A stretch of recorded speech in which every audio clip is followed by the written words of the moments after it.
Ada sebuah kisah yang sangat menyedihkan seorang ibu rumah tangga, sebutlah bernama Yanti. Jadi ibu Yanti ini dia menikah ke desa lain, kemudian punya 3 anak. Suatu ketika ibu Yanti dalam keadaan sakit keras dan dirawat inap di sebuah rumah sakit. Nah, pada saat ibu Yanti dirawat di rumah sakit, tiba-tiba suaminya, sebutlah bernama Raka. Raka mendatangi istrinya untuk memberikan surat pernyataan cerai. Raka memaksa istrinya untuk menandatangani surat pernyataan cerai tersebut. Nah, akhirnya karena seorang perempuan ini tidak berdaya, Ibu Yanti ini tidak berdaya, sehingga surat pernyataan itu mau tidak mau harus ditandatangani. Nah, ketika itu yang ada dalam pikiran Ibu Yanti dan Raka selaku suaminya adalah bahwa mereka sudah sah bercerai. Sudah sah bercerai. Jadi karena saking kerasnya sakit Ibu Yanti, perutnya membesar sehingga akhirnya dipulangkan oleh rumah sakit. Nah, setelah pulang, kemana Ibu Yanti pulang? Akhirnya oleh keluarga Ibu Yanti, dia dibawa pulang ke rumah asalnya gitu. Jadi asalnya pada saat dia masih remaja gitu, masih muda. Nah, kemudian karena sakit keras, keluarga Ibu Yanti ini khawatir kelak akan terjadi dalam kurun waktu ya berapa hari, khawatir akan terjadi persoalan yang sangat fatal gitu. Akhirnya si keluarganya Ibu Yanti ini mendatangi klien Banjarada dengan menyerahkan selembar fotokopi surat pernyataan cerai agar warganya itu diterima sebagai krama adat di desa itu sendiri. Akhirnya si klien Banjar tidak berani menerima si Ibu Yanti sebagai warga desa adat tersebut karena perceraiannya belum sah gitu. Nah, akhirnya baik klien Banjar maupun keluarga Ibu Yanti mendatangi saya selaku praktisi hukum untuk meminta pendapat. Akhirnya saya tanyakan tentang dokumen dan sebagainya. Nah, saya disodorkan fotokopi surat pernyataan cerai yang ditandatangani oleh suami istri tersebut, diketahui oleh klien Banjar. Saya bilang, surat ini tidak memiliki kekuatan mengikat bahwa suami istri ini sudah bercerai. Menurut Undang-Undang Nomor 1 Tahun 74, sahnya perceraian itu adalah melalui putusan pengadilan.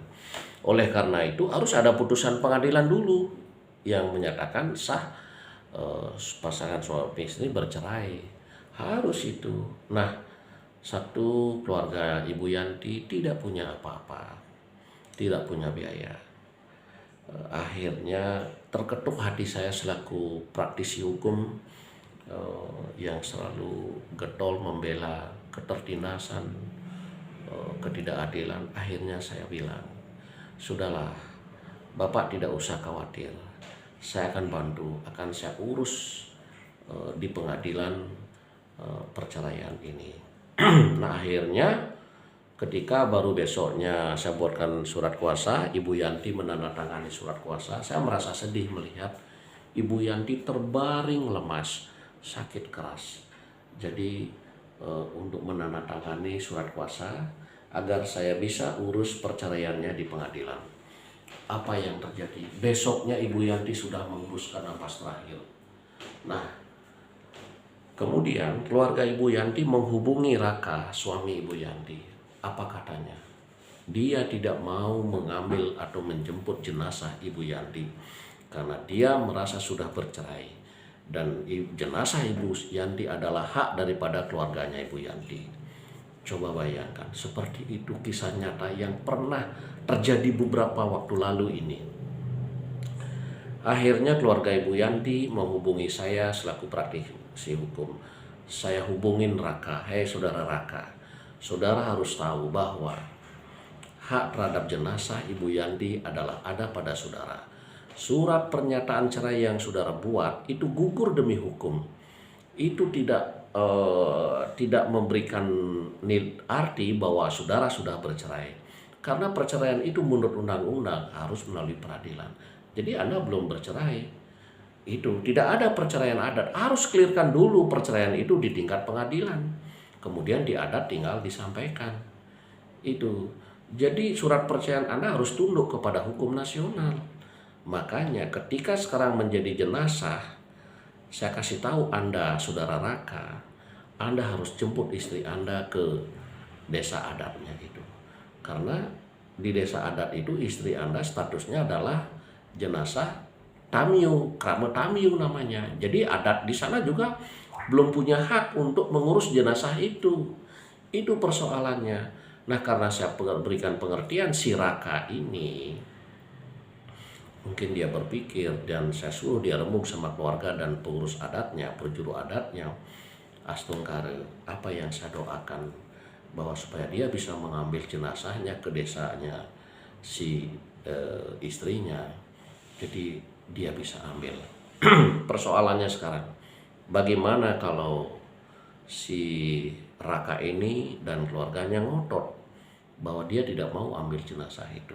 Nah, selaku orang yang selalu berpikir solusi dari sebuah kebuntuan adat, saya harus memikirkan solusi.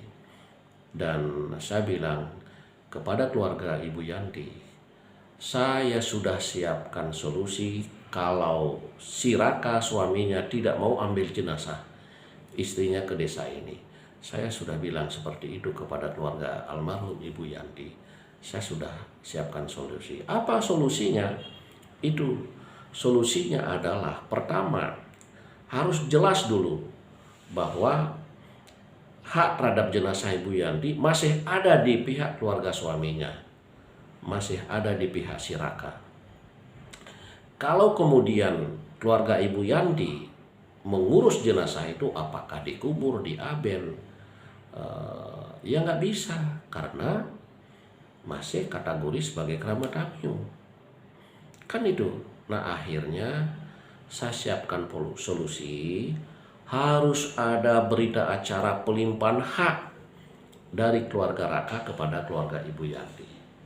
Harus dilimpahkan dulu haknya itu, supaya hak atas jenazah Ibu Yanti ada pada keluarganya Ibu Yanti.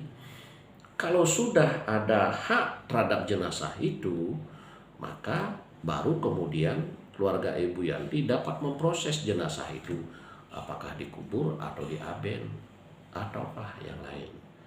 Jadi baru bisa kita rujuk ke awik-awik desa adat atau ke Parang. Misalnya apakah dikenain penanjung batu, ya silakan. Jadi yang terpenting adalah sudah ada hak daripada keluarga Ibu Yanti untuk mengurus jenazah itu di desa adat. Yang tadinya kalau sebelum ada surat berita acara pelimpahan hak dari keluarga Raka kepada keluarga Ibu Yanti, keluarga Ibu Yanti nggak punya hak. Nah, makanya perlu solusinya, yaitu harus ada berita acara pelimpahan hak dari keluarganya si Raka selaku suami kepada keluarganya Ibu Yanti. Setelah keluarganya Ibu Yanti memiliki hak atas jenazah itu, barulah boleh atau bebas mengelola seperti apapun. Kalau tanpa itu, yang saya khawatirkan, namanya pikiran manusia, suatu ketika nanti berubah. Hai desa adat A, kenapa kau kubur istriku di sini atau warga adatku di sini? Karena dia masih kerabat adatku di desaku. Nah kan, itu terjadi, masalah muncul di kemudian hari. Itulah pentingnya kita selaku praktisi hukum yang paham dengan hukum mesti memberikan edukasi, pendidikan, arahan, pengayoman kepada krama kita di desa adat, supaya baik perjuru krama merasa nyaman, merasa diayomi oleh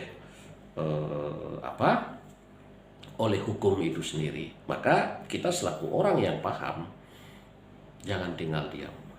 Demikian satu kisah yang sangat memilukan beberapa hari lalu yang sudah saya tuntaskan.